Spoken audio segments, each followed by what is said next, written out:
Programme روح سے روشنی تک میں آپ کا مخلص ساتھی محمد ارم اکرم صدیقی کی جانب سے السلام علیکم ورحمۃ اللہ وبرکاتہ۔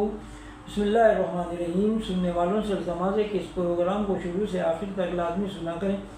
ہو سکتا ہے کہ کسی ایک پروگرام میں آپ کے مسئلے کا حل موجود ہو اور اللہ تعالیٰ اس پروگرام کے ذریعے آپ کا مسئلہ حل کر دیں انشاءاللہ۔ پروگرام کو سننے کے بعد اس کو آگے لوگوں کو بھیج دیں، اس کو لائک اور سبسکرائب بھی کریں اور اپنے کمنٹس بھی دیں۔ آج کے پروگرام نمبر 37 رشوت کے بارے میں ہے۔ تھوڑی سی وضاحت۔ رشوت کے بارے میں قرآن مجید میں جگہ جگہ کسب حلال کا حکم دیا ہے اور آپس کے اموال کو غلط طریقے سے کھانے سے بہت سختی کے ساتھ روکا ہے۔ قرآن کریم میں ارشاد ہے، یہ آیت سورہ نساء سے لی گئی ہے جو کہ پارہ 5 اور آیت نمبر 29 ہے۔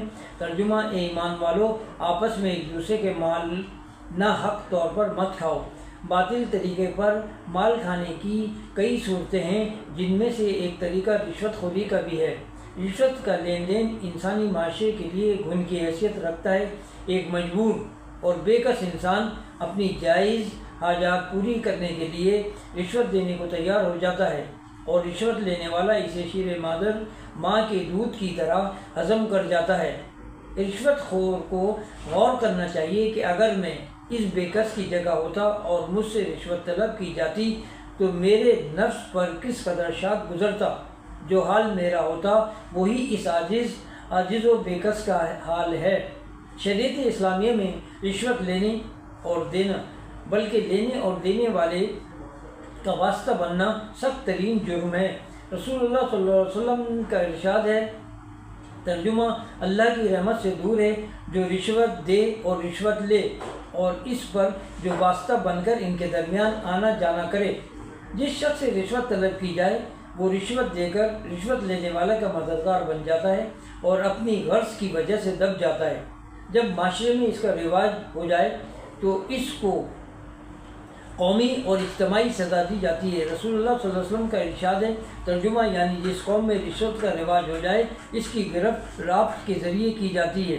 مطلب یہ کہ رشوت کی وجہ سے فطری اور تکوینی طور پر قلب میں مروبیت کی شان پیدا ہو جاتی ہے۔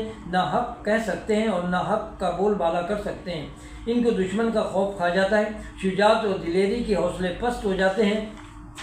رشوت کا چلن کسی قوم میں اس وقت عام ہو جاتا ہے جب عدل و انصاف ختم ہو جائے اور لوگوں کو ان کے حقوق جائز طریقے سے مل سکیں۔ کسی قوم کی حالت اس کے معاشرتی بگاڑ اور ظلم کی ایک نہایت خراب صورت ہے۔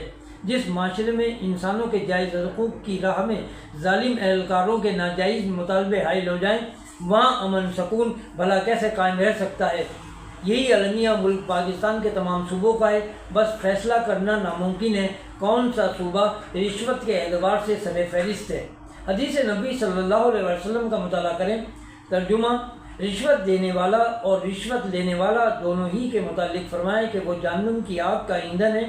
یہاں توجہ طلب بات یہ ہے کہ رشوت دینے والے کا ذکر پہلے ہوا، جس سے واضح ہوا کہ رشوت دینے والا بھی اس گناہ کی سزا سے بچ نہیں سکتا۔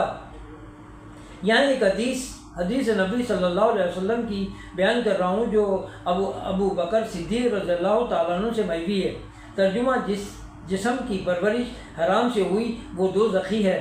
حضرت سعد ابن وقاص رضی اللہ تعالیٰ عنہ نے کھڑے ہو کر کہا، یا رسول اللہ صلی اللہ علیہ وسلم، میرے لیے دعا کیجیے کہ اللہ تعالیٰ میری دعاؤں کو قبول فرمایا کرے۔ آپ صلی اللہ علیہ وسلم نے فرمایا، اے سعد رضی اللہ تعالیٰ عنہ، پاک چیزیں اور حلال لقمہ کھاتے رہو، اللہ تعالیٰ دعائیں قبول فرماتا رہے گا۔